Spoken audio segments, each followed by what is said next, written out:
Sundeep, Oh, thank you very much for joining me. it's my pleasure. Many comedians have spoken about this Israel-Palestine issue. Comedians like Basim Yusuf or Sami Obed, they talk about this issue through their personal experiences. What inspired you to talk about this issue in your comedy? Well, actually, it's funny that you mentioned Bassem Youssef because he was here in Europe and I opened for him in Antwerp at his comedy show there. And that was an eye-opening experience for me because, like you said, I don't have any personal experience of being from that part of the world. And yeah, when I opened for him, I saw the rest of the show after I finished my bit.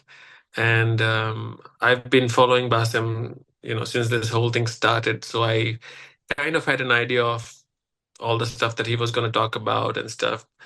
But I saw how much of an impact it had on people and how they felt that they were being seen and that they mattered and all of that stuff. And I was like, okay, this is something that is so important for at least half the world. And it is definitely something that needs to be done. And then, of course, things started to get really, really bad in Palestine, and I just thought it's definitely something that I want to get involved in and start talking about. That's how I got into it.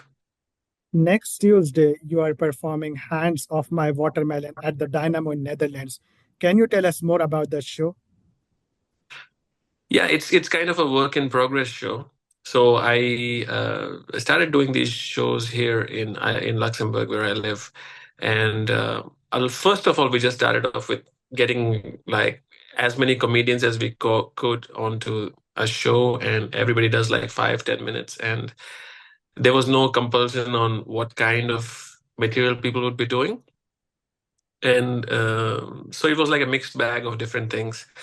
But we saw the kind of audiences that were coming in who were really interested in actually hearing content targeted towards Israel and Palestine. So I started to write a bunch of material and came up with like almost an hour of material. And then I have some personal stories of mine too. So I mixed them along with that. Um, and yeah, it's like I said, it's a work in progress. So next week, actually, I was in Frankfurt yesterday, and I did the same show in Frankfurt for Hands Off My Watermelon, and it was amazing because we had an amazing audience, and I gave them an introduction of myself, a few stories from my life, and then I got into what I think is happening in Palestine, and started to do a bunch of jokes about that I had written about Israel and the United States and the UK, how the world is dealing with what's happening, why some people are still not sure who the bad guy in all of this is. Some people are not concerned with it for various reasons. They're not the right skin color, for example. For some people, it doesn't matter that it's going on. They're just like, let me get on with my life. So I brought in all of those perspectives, and that's the idea of the show. But I think it might change as I go along. Like I said, it's a work in progress. This is material that I can't try at open mics anywhere. So it's like you can't just go to an unsuspecting audience who are just expecting some normal jokes and just start talking about political stuff. A lot of them may not like it.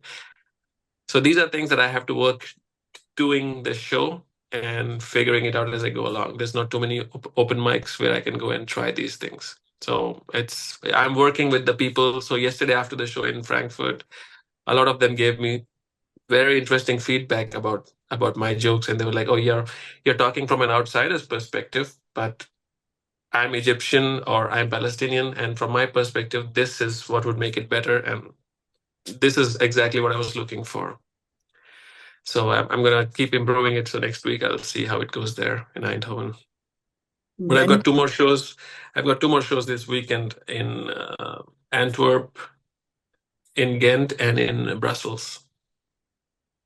Many comedians get criticized or even cancelled when they talk about politics.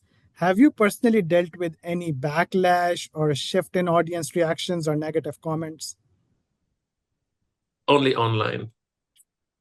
And I'm getting pretty good at handling the online stuff because I'm a comedian. So any online hate that comes along, I'm able to handle that pretty well because it's just comments, and I can comment as well as any untrained comedian on the So it's internet. so far it has been just about keyboard warriors. Exactly. So far, and I was just doing that like literally 2 minutes before we got onto this call. Um, but in real life, it's been fantastic. The people who show up to the show are actually there for the show. So there's nobody who turns up going like, "Hey, I'm going to ruin this show" or something. They have to pay money, so they're not going to do that. So I'm getting some really amazing people who come into the show, and these are some of the most rewarding shows that I've done in my life, because I do other things and people just have fun and then they just walk away. There's no, let's say, bonding or anything that happens. In these shows, it is really a completely different experience. It's like you're somehow becoming part of the family. And I'm from India, and I'm finding out through these shows that I'm an anomaly in this space, because India somehow doesn't seem to be supporting Palestine. And I had three people at the Frankfurt show yesterday just asking like, "You're Indian, why are you supporting Palestine?" So it's kind of a learning experience.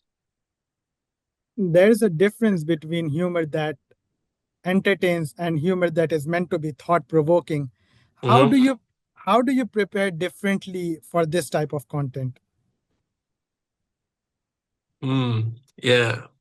Actually, I do a lot of other content which is also touching on serious topics, but almost all of them center around stories from my life. Like I've had experiences with those issues, so I talk about them. And when it's my own story, it kind of makes sense to people. And then I make fun of myself and everything around it. And that's easy for people to digest when it's your personal story. In this case with Palestine, yeah, I am finding it a bit of a challenge because I have no personal stories. I have no skin in the game, let's say, with this. So I am trying to figure it out still how to do this. But uh, at, at the very core of it, I am a comedian. The only reason I'm doing this is so that um, I can talk about issues, but in a funny way, because there are people talking, the serious stuff is there all over the internet. And I found out that the best way to actually spread a message is through comedy. You can say anything and the message actually is understood better if it's funny than if it's serious. It's serious, you can make people quite depressed, um, and they may or may not take away that message with them. But when it's funny, it kind of spreads, it goes viral, and a lot more people tend to look at it from a different point of view. So Final yeah, sorry. final question, Sandeep. Hmm. Some influencers, when they're pressured to speak about this topic, they say that influencers should focus on what they know and subjects like these should be left to the experts.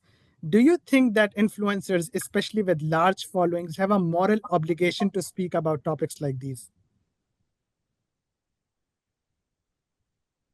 Yeah, that's an interesting question. I have felt in the last year that I was getting angry at a few very big influencers and celebrities, especially who pick and choose which political issue they want to talk about. If they don't want to talk about any political issue, I'm fine with that. But if they are like, "Oh yeah, you should vote for Kamala or you should vote for Trump," those are the issues that they want to get into. Why don't they talk about other issues too? I think that to some extent, I think people should have this obligation to say something, because in the end, they're also human beings, and it makes a lot of sense for their fans to know what they stand for. So I took it personally on myself that I'm like, okay, I'm definitely going to do it. I'm too less known to get canceled at this stage. I'm like, I'm definitely going to do it. So I definitely think people who are famous should actually take a stand and say what they stand for. Yeah. Thank you so much for your time and insights. Really appreciate it. You're welcome, man. It was a pleasure.